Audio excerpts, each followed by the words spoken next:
welcome back. So, this is another week of my weekly vlog. So, I start off the week just by showing you guys how life is like work from home. Like, honestly, I really just get up, take a shower, and then just put like a house shirt on, and then just I try to just write down my thoughts before I actually having to clock in. But sometimes I get so lost in my thoughts, I run out of time, and I have to like clock in. So as you can see, I just clocked into work. Now, I said I'm gonna always, whenever I step out the house, I'm gonna make sure I'm put together. My hair is slayed. I have a decent outfit.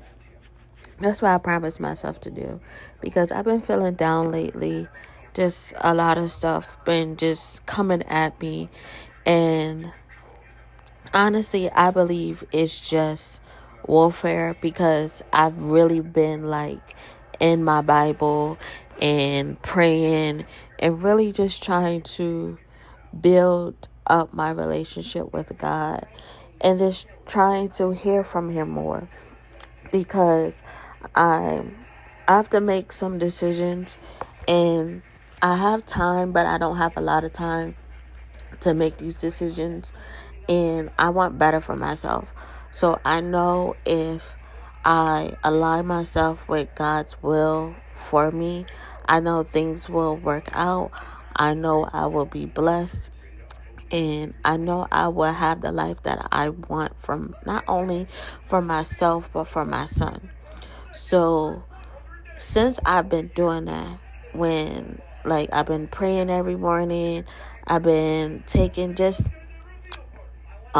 each book in the Bible, I've been taking my time reading through it, making sure I understand what God word says. I've been getting like reference books. I've been looking up definition just so I can understand God's word. So since I've been doing that, when I say things has been going wrong left and right, things literally has been going wrong left and right. But I promised myself, and when I prayed to God, I'm going to remain faithful. I'm not going to stray away like I did last time. When things got bad, I stopped praying. I stopped reading the Bible, because I was like, it's a real question. Like, what's the point? What's the point of doing the right thing when the right thing causes pain? And I remember just conversations I had with like my friends and family. Like, nothing worth having is easy. Life is definitely full of adversity, and it's only full of adversity because you're either trying to break those cycles of your family by just being content with just having a little bit, or just making it. I just don't want to just make it. I want to be comfortable. I want my son to have opportunities. Like, once he gets out of school, he can say, Mom, I want to start my business. Okay, cool. I want to be able to give him the startup money. Or, Mom, I want to go to a trade school, or I want to go to college. Okay, I got your college taken care of. So I want to be able to start my son out. I want to be able to start my son's life as an adult better than I did. My mom didn't have a lot of money. Even though she did help me the best she could, she didn't have a lot to give to me. So if I wanted to get certain things, or if I wanted to do certain things, I had to do it on my own. So that's just motivation for me to at least put my son in a better position than when I started. So also, I promised myself that I would get out the house more, because working from home and me being comfortable staying at home, I don't get out a lot. I'm completely fine with just staying home, reading a book, playing on my phone. I'm perfectly okay with that. So I started going on walks. The park's is not far from my house, so I just walk up there, and then my son brings like his cars and he races. So it's a win-win for both of us. But a part of putting myself together is making sure my nails done. Like, no matter, like, the old end, no matter what I'm doing or no matter what I look like, I always have my nails done. Even when my hair wasn't done, my nails was always done. And I got away from that because, again, life just was throwing everything at me. And I was like, forget it. I'm not taking time out to take care of myself because I got to take care of everything else. So I said, you know what, and you need to get back doing your nails. I am a licensed nail technician. I love doing nails. I haven't done anybody nails since I moved out of my hometown. But I figured, like, with everything going on in the world and everything going on with these jobs and things, I have to pick up a trade. I have to pick up something that, in case my job wants to get, like, whatever going on, in case they want to jump on that bandwagon, I still able to make money. So I said, okay, let me start doing my nails again, so that way it gives me practice. Because it's better to practice on an actual hand than those practice hands, because you get to feel how people's fingers are. You get to cut off the dead skin. You get to make sure, like, the acrylic is in the right place without spilling over to the skin. So I figure it's better just to practice on a live person. And then, of course, I have, like, people I can practice on. So I'm going to do that. But like I was saying, like, I have to make sure I have myself together and make sure I have my son together. Because when I'm put together and when I look nice, I feel better. I feel better about my situation. Yes, I'm not in the best situation when it comes to, like, my marriage, or the best place when it comes to, like, my life right now. But I know once I really stay focused and I really be intentional about what I want to do or what I want to see in my marriage or in my life, then things are going to get better. I believe as long as I put in effort, to me, things don't got to be perfect. But if I know I tried my best in every single area in my life and things still just don't go right, to me, that's just a sign to show, like, okay, maybe this is just not meant to be. Maybe I'm not supposed to do this. Maybe I'm not supposed to be married to this person. Don't get me wrong. I love my husband. He is my friend. And he honestly made my life better in far as me being more confident in my decisions, being more confident about, moving out of my hometown, about starting my businesses, like, and me just not letting people, me not letting people me not letting people just walk all over me. And even though we're in a rocky place in our marriage right now, we've been married, going on 3 years in April. So we've been married for 3 years. And everybody tell us, like, the first couple of years are always hard because y'all basically is merging two lives together. And me and my husband grew up very, very differently. And we were loved differently. And our family dynamic is very different. It's like, when it comes to us, it's really opposites when it comes to, like, everything. So trying to understand how each other go about problems or how each other think, it's been hard. I'm not gonna lie to you, it's really been hard. I never thought it would be this hard. but I knew it was gonna be hard. And then another content creator, I can't think of her name off the top of my head right now, but she said you have to pick your heart. So it's like, do I want to take the next step of walking away from my marriage, or do I want to try? And I made the decision to try until I can't try no more, and then we'll figure out what to do with the next steps. But I'm just not easily giving up when it comes to my marriage, even though it took a toll on me.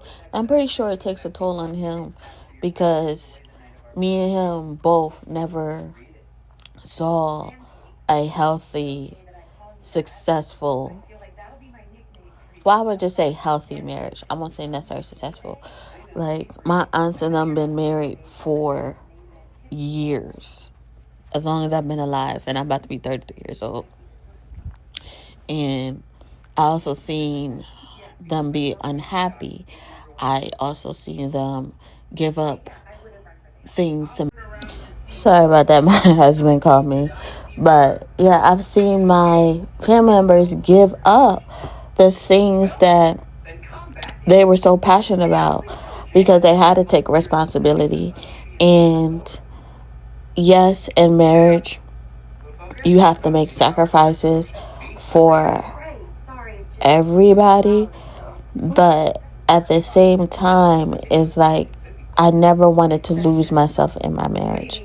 I never wanted to lose my hopes and my dreams. Just really bringing them together, because I know my husband has hopes and dreams and things he would like to accomplish. So let's see how we can accomplish these things together and lift each other up, versus just doing our own thing. You know what I mean? So I think that's a challenge for both of us, because we never saw that happen. And then, of course, like, we are Christians, and Christians believe that the woman's supposed to submit to the man, and the man is the head of the household and the leader, which I can agree, because most men think with logic, women thinks with emotions. So, but you need both. So it's just like, yes, he's a leader, but leader delegate tasks. So he might not be strong in one area, but I'm strong in, which my husband does a really good job in. He knows I'm good with, like, banking and finances. So he'll come to me like, well, babe, what you think about us doing this, and this, or should we go with this bit? So he does ask for my opinion when it comes to things, or he tries to talk to me about what he's thinking, which I can appreciate that he does that. So to me, it's just like, we're trying to navigate how to, I guess, operate in our marriage, because I'm a strong believer in not letting end everybody in your marriage. Strong believer. Like, because people are always going to have their opinions, and when we do stuff to each other, they might not always forgive your spouse when you forgive your spouse. So I feel as though, like, when we have, like, a conflict and things like that, it should stay between our marriage. Now, in the beginning, did it stay between me and him? No, it did not. He either ran a social media, or I even talked to my family, which I feel as though that's where we messed up, because now my family looks at him differently, and I'm pretty sure his family looks at me differently. So, but we're the type of people, like, we don't care what people think about us. We're going to do what we want to do. Like, at the end of the day, it's my life. I have to live it. When I go to sleep at night, I'm laying next to him. When I wake up in the morning, I'm laying next to him. So, yes, I may ask people opinions or what they think, but at the end of the day, it's my decision. Like, I remember I had this friend well, she's no longer my friend. Honestly, I don't really think she was ever my friend, but anyway, I had this person that, he wasn't my husband at the time, he's my fiance. So him and her got into a disagreement, and she felt some type of way about it, which I honestly don't believe he was wrong, because she was coming at him too. So she told me I need to check him, and I need to talk to him, not talk to her. And I told her, I was like, well, y'all need to figure that out between yourselves, because I don't want to get in the middle of it, because I don't want to feel like I have to choose between you and him. And she went ballistic. She got all in her feelings. She started telling the people at our church my business, and I told her, like, her opinion don't matter. Yeah, it was just this big thing right before we got married, and I disinvited her to my wedding. Like, I'm pretty sure one of them watching my channel, so they know who I'm talking about. But it was just a whole big deal, and that type of situation made me realize, like, it's my life. It's my marriage. Like, your opinion doesn't matter, especially if I know you did something to provoke the situation, and then now you're trying to hide your hands and make it seem like you're the victim. Like, I hate when people do that. You start something, and then when the person react, you want to be like, oh, I'm a female. Oh, he shouldn't talk to me that way. But don't just say anything to people, whether it's male or female. You just can't say anything you want to people and expect that person not to react. And then she's trying to make it seem like he just came at her. No, that's not the case. She didn't tell the truth about the events that led up to it. And then she kept saying, well, I'm supposed to come to you because that's your husband. I said, you did come to me. You came to me, and you didn't like my answer on how we decided we're going to handle certain things. So since you didn't like my answer, you decided to try to get people to turn against me and to get on your bandwagon to validate your feelings. Not knowing about me, I don't need nobody to validate my feelings. I don't need nobody to validate my decisions. So I don't have to run and tell people, oh, guess what this girl did? She did da-da-da-da-da this. I don't need nobody to do that. So I'm up here protecting her from the situation and not talking about her and talking about the things she did. But as soon as we got into an argument or a disagreement, she want to run and tell my business. Or she want to run and tell, oh, guess what she did this time. What? That's not a friend. I'm still holding on secrets that from people I don't even fuck with anymore. Because I don't feel the need. Like, me telling somebody else's business, it's not going to make me money, and it's not going to progress me in life. So if I call you my friend or I call you my sister, me and you should be able to work on it and talk about it, and nobody else should know our business. But with her, as soon as we got in an argument, as soon as we got in a disagreement, she ran and tell the church, or she ran and tell people that knew us, like, oh, she did this. But what did you do? What did you say to Ian? And that's probably why I stopped really associating myself with people, especially people at that particular church. Because to me, if you all sit there and listen to somebody talk bad about somebody that they call their sister, like, what type of person are you? And my grandma always told me, people will believe the worst before they believe the best about you. So I just felt like that was pretty messed up. But on the other hand, it made me realize who was really there for me and who were just pretending. And unfortunately, I just feel like when you go to church and when you are really like focused on your purpose there, like I go to church to learn. I go to church to be poured into and develop my relationship with God. I'm not there to be besties.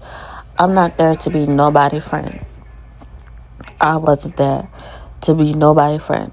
It just happened me and her had a friendship at one point in time and we got close. Do I regret it? No. Because it was definitely a lesson learned.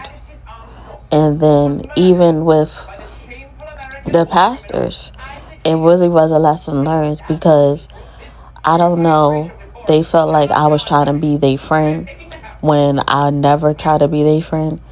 I don't believe in being friends with your pastors because when stuff happens or when a situation occurs just like this, it's hard to really put up that boundary or put up that line between friendship and member. And I think that breeds ground for disrespect on both sides. And I think it's just not good to do that because it never works out. Honestly, it never works out. I've never seen it work out anyway. And because of this particular person, it caused a lot of drama. Not just because of this person, also because of my mom too. My mom caused a lot of drama saying I was saying stuff when I wasn't. But that's a different story. But it's just, I stayed to myself for a reason. I never wanted to make somebody feel like I'm overly trying to be close to them or I overly try to be their friend. Because honestly, that was never the case. I don't know why they felt that I was trying to be their friend. I even said it multiple times. I don't be friends with my leaders.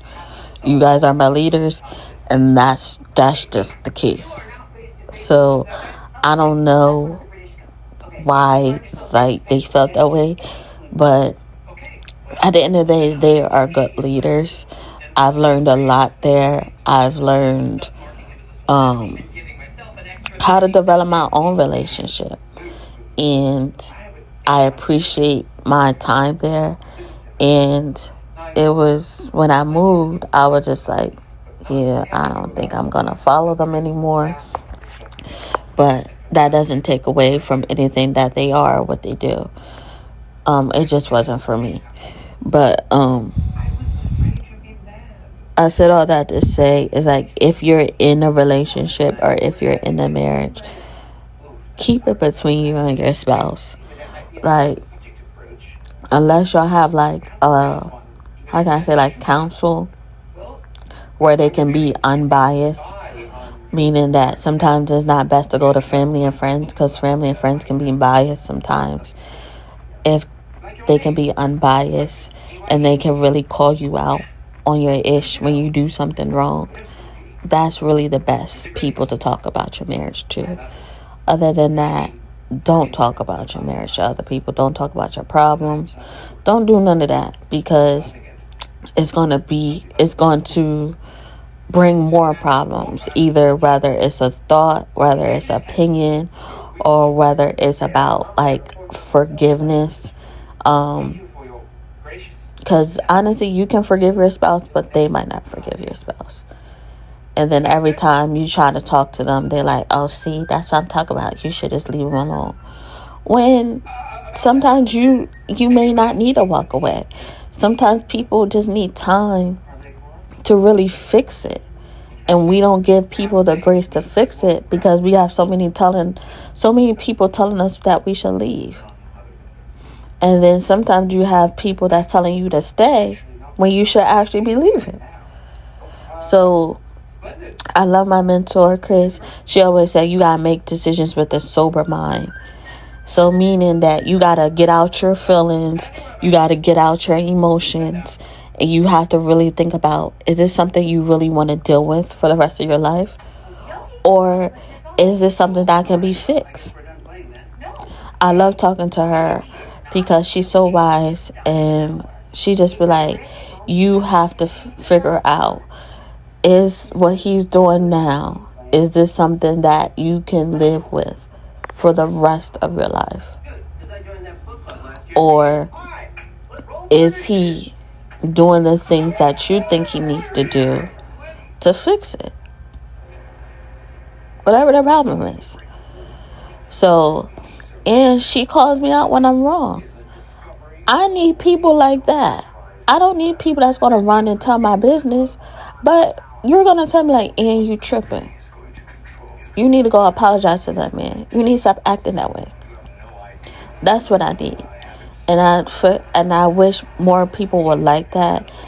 And I think marriages would last more longer if you have people in your corner. So that's just my opinion on marriage and relationships. Only because that's what I'm going through right now. And I have a new perspective. So just need to start making decisions. And thank you so much for watching. Make sure you like, comment, and subscribe. Bye-bye.